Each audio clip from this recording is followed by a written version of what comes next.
It sounds so simple, so naive. The truth is love is challenging. See, love is just a precious gift, but it's not free, you gotta work for it. Love has demands, pressures, and pain, but that's the price of love. It may cost your life, demand sacrifice, the tears and sweat, but there's no regret. Forgive the past, it will always last for eternity. That's the price of love. It bears and believes all things, it will never change. All right, Reverend Bullock, how you doing today? I'm doing fine. All right, please provide your Detroit story. What's your Detroit story about to be about? My Detroit story is about NWA and Coleman Young. Okay, what happened with NWA and Coleman Young? I don't remember I don't remember how old I was when this happened, but I remember it happened. NWA was coming to Cobo Hall to do a big concert, and this is back, We Want Easy, Straight Outta Compton. I mean, they were big. It was a new gangster rap movement, and I remember Coleman Young basically telling them they were not welcome in the city of Detroit. It was this big battle of words, verbal assaults. NWA on the one hand saying we're coming, Coleman Young saying don't come. And I thought thinking back on that now, as we get ready to celebrate however many years of NWA, the movies coming out, to see the evolution of Ice Cube, the evolution of Dr. Dre, the evolution of some of, hip hop and gangster rap. I mean, and to see, the evolution of Detroit, first white mayor in 40 years, Coleman Young legacy still there, but not as strong, the labor movement being destroyed. I mean, it's interesting to kind of fast forward and see Detroit now as opposed to how Detroit was back then. Another Detroit story, I'll give you two, because this one is real close to ours. Another Detroit story is when Nelson Mandela came to Tiger Stadium. I was there. I remember Chaos and Maestro rapped. I remember Reverend Dr. Wendell Anthony on the podium. I remember Nelson Mandela, saying that brother, far too many of you are dying. Mother, far too many of you are crying. I just remember that Tiger Stadium was packed.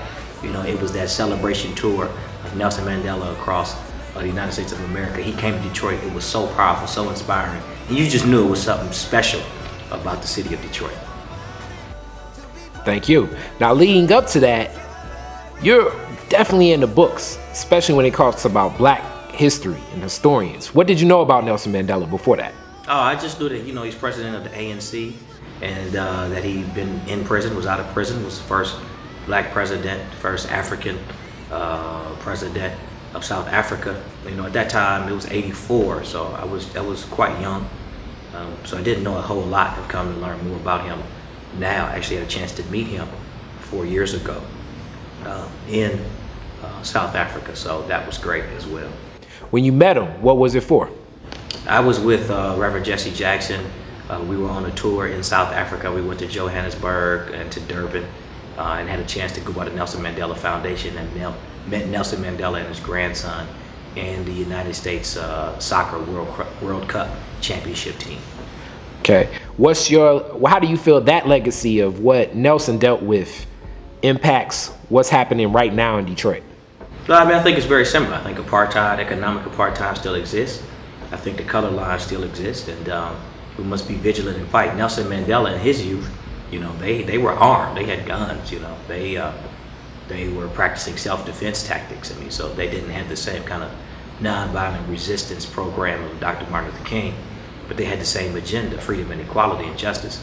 Nelson Mandela in his later years was more nonviolent and diplomatic. So I think Detroit, we're in that tension. Is it Malcolm X or Dr. King? Is it ballot or the bullet? Is it public policy, or is it no holds bars, the revolution will not be televised? We're trying to figure out what strategy works, but the goal is the same. We want equity and equality, both in our economics, our education, and our social and cultural lives. Can you give a little bit about Ortheia Barnes to you? Ortheia Barnes, I mean, amazing. You know, R.I.P. Definitely still love her music, love her passion, her ministry. Greatest thing about Ortheia Barnes is that Mama Barnes was everybody's mother. She loved everybody. You could tell she loved you. You could feel it.